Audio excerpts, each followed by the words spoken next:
ఇదే అంశానికి సంబంధించి పూర్తి సమాచారాన్ని మా ప్రతినిధి మురళి అందిస్తారు. మురళి, తిరుపతి ఘటనలో మృతుల కుటుంబాలకు ప్రభుత్వం 25 లక్షల చొప్పున పరిహారం ప్రకటించింది. మరి క్షతగాత్రుల పరిస్థితి ఏంటి? ఎవరైతే బాధ్యులున్నారో వాళ్లపై ఎలాంటి చర్యలు తీసుకోబోతున్నారు? ఇప్పటికే మంత్రులు కూడా అక్కడికి చేరుకున్నారు. పూర్తి అప్డేట్స్ ఏంటి?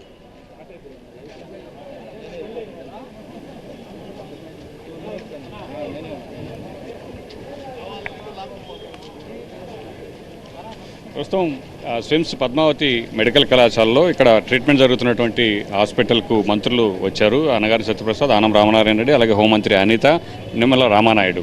సో మంత్రులందరూ కూడా లోపలికి వెళ్లారు, క్షతగాతులతో మాట్లాడుతూ ఉన్నారు, అలాగే కుటుంబ సభ్యులతో కూడా మాట్లాడుతూ ఉన్నారు. అయితే మృతులకు సంబంధించి మృతుల కుటుంబాలకు ఎక్స్గ్రేషియా ప్రకటించారు. చనిపోయినటువంటి కుటుంబాలకు 25 లక్షల చొప్పున ఆర్థిక సాయం చేయనున్నట్లు ప్రకటన చేశారు. అయితే క్షతగాతులకు సంబంధించి ప్రస్తుతం మెరుగైనటువంటి చికిత్స అందించడమే ప్రధాన ఉద్దేశంగా ఇక్కడ ఉదయం నుంచే కూడాను మంత్రులు ఎప్పటికప్పుడు తిరుపతికి బయలుదేరినప్పటి నుంచి ఇక్కడ అధికారులతో మాట్లాడుతూ ఉన్నారు.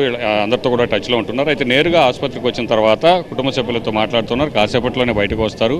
అయితే క్షతగాతులకు సంబంధించి ఏ విధంగా సాయం చేయబోతుంది, అయితే ఇక్కడ ఉన్నటువంటి దాదాపు 35 మంది వరకు కూడా స్విమ్స్ పద్మావతి మహిళా మెడికల్ కళాశాలలో చికిత్స పొందుతున్నారు. రుయా నుంచి అలాగే స్విమ్స్ నుంచి అందరినీ కూడా ఇక్కడికే తీసుకొచ్చారు. అయితే సీఎం ఇక్కడికి వచ్చిన తర్వాత అందరినీ కూడా ఒకే చోట పరామర్శించేటువంటి అవకాశం ఉంది. అయితే ఉన్నటువంటి వారి అందరి పరిస్థితి కూడా బాగానే ఉంది. అందరి ఆరోగ్యం మెరుగుపడుతోంది.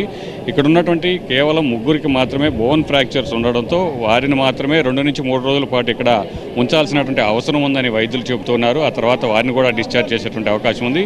ఇవాళ సాయంత్రానికి ఎవరైతే ఇక్కడ చికిత్స పొందుతున్నారో మెరుగైనటువంటి వారందరినీ కూడా డిశ్చార్జ్ చేసేటువంటి అవకాశం ఉన్నట్టు కూడా టీటీడీ అధికారులు చెబుతూ ఉన్నారు.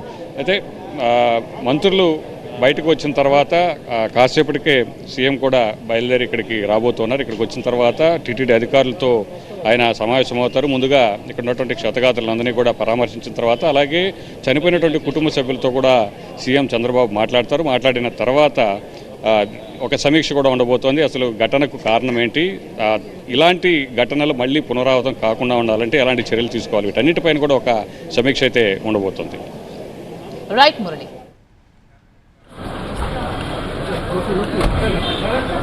కెమెరా